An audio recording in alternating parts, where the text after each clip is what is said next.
Bola Tinubu moves to block FBI, CIA, other US agencies from releasing confidential files as October ending deadline looms. This one, fear of the US is beginning of wisdom. I know that when Atiku went to, to seek court order to pull out Tinubu's record from the Chicago State University, himself and his lawyers made a move to block that, but it didn't work. At the end of the day, the documents were released. Now, the FBI wants to release his dossier now by the end of this month, October. And as the October is getting close to the end, he has now sent his lawyers to go to US to block FBI, CIA, and other US agencies to block them from releasing his confidential files, as planned or as promised. This is serious. You see, if your hands are clean, you will not do anything.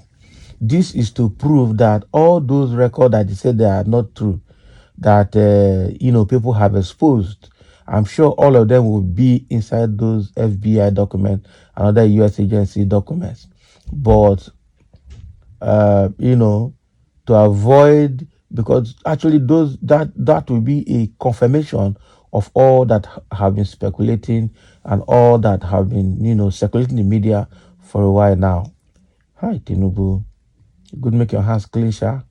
If your hands are not clean, definitely you can have peace. All right, so let's dive into the details and see what Tinubu is trying to do. President Bola Tinubu is in yet another scramble to block records relating to him from being disclosed by the Federal Bureau of Investigation, FBI, the Central Intelligence Agency, CIA, and other United States agencies and services. Court filings seen by People's Gazette showed Mr. Tinubu's lawyers in the U.S. having filed motions to appear in an ongoing Freedom of Information action brought against the U.S. organizations where records that may help answer questions about the president's real identity and decades-long endeavors at domicile.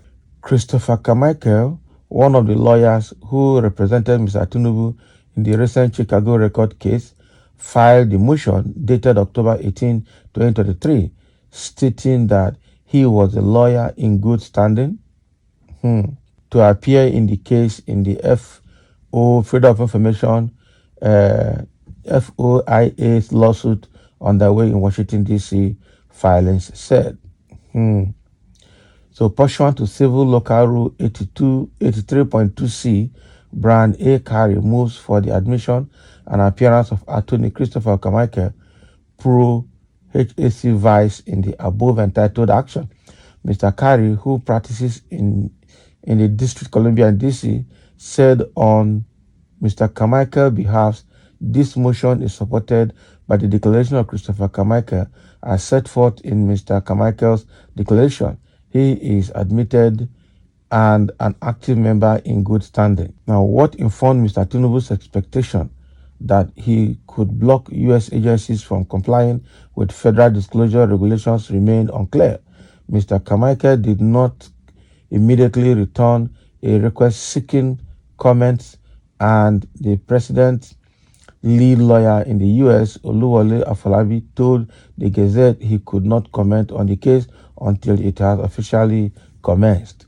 The lawyers would work to file a full argument soonest in order to stand a chance of being able to argue any release before the October 31st deadline.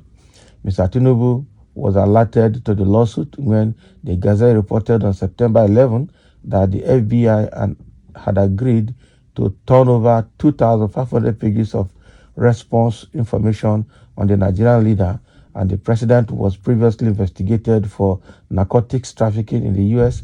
in the 1990s, during which he was compelled to forfeit $460,000 via a federal court order in Chicago. The FBI said it was planning to release records before the end of October to Aaron Greenspan, the proprietor of Plainsight, a website that pushes anti-corruption and transparency in public space, the Gazette reported. Several other U.S. institutions, including the U.S. State Department, Internal Revenue Service, and Drug Enforcement Administration, have all indicated readiness to turn over thousands of pages of Bola Tinubu related records. Mr. Tinubu's move came 2 weeks after he lost a fierce battle to block a federal court in Chicago from releasing his academic record to Atiku Abubakar, his main political rival in Nigeria.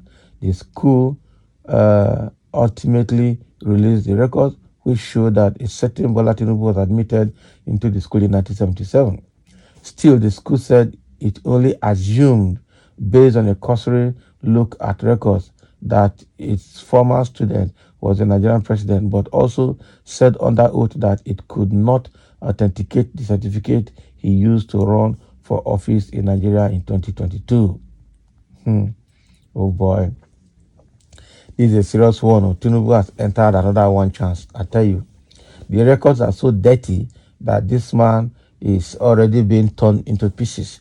By the time they finish with him, I tell you, he's just going to be nothing before the international communities, okay, and before the Committee of Nations. This is just very, very bad. If you know your hands are clean, you will not block anything that is going to be released. That is truth. There's nothing there. Now, the one that CSU released has a lot of discrepancies in it, and that is currently being handled, which shows that the document that was submitted to INEC was forged, and that in the midst of that forgery, his historical record in the United States is now going to be released to the public. And that means that he has no hiding place. The sins are just too many, I tell you. The sins are just too many. And this one now is going to be the big one. Because by the time FBI start releasing those documents and other security agencies, other U.S. agencies, they were going to see the true Tinubu. I tell you, the life he lived in the U.S. with all the people. I'm sure that document will contain even the people that he's fronting in Nigerian politics right now that lived with him in the U.S., that he used to do all that he did. This man is likely not going to escape so many things. So let's see, there are comments here. Somebody said, if you are clean, why do you bother with all these little things? Just wasting money with those lawyers. My opinion, let them release whatever they have. That is truth. But if they release false ones, please sue them to court in billions of dollars so that they don't mess with people anyhow. Obviously, those people cannot keep your record anyhow. If they release record, it means that they have kept it since 1990s and have done everything. As I said, now can you imagine? Is he confident to do that? You can only make frantic effort to block the release of incriminating records. But if the records are clean, then why bother to block their release? The man has too many skeletons in there. I tell you, a lot is going to be revealed about him, which I'm sure he doesn't want. Sometimes I don't think that it will work. They are not like us here. But in the first place, why is he trying to block them if there is nothing fishing? Tinubu himself is fake. Ask him, he's your brother, not be smart, What a man with questionable character and records. Honestly, too controversial president. I haven't seen this kind of president before. The propagandists made it so for gullible like you. Not really. Which gullible? The man's sins are just too many. It is a big shame that Tinubu is a Nigerian president, Abi, APC, INEC president. This man is very fraudulent and highly dubious. You guys are Biafra, but heart by heart and Nigeria by mouth. Your aim is to defame Tinubu and destroy Nigeria. Not really. Tribal lunatic, they don't give up. I see you everywhere. May that money APC gave you consume you like hot burning flames. Tinubu must be having a lot of baggages. Why block U.S. agencies from releasing his records? That is it. He has a lot of baggages, I tell you. He has a lot of baggages. That is the question everybody is asking here. Why, blocking their release if the content of the file is clean? You should resign and save this country further embarrassment. So it is quite unfortunate that he's making this move again and is currently being exposed. Oh, wow. So thank you for listening. Let's have your comment. Tinubu trying to block FBI CIA, and other U.S. agencies from releasing the document by the end of October as initially promised.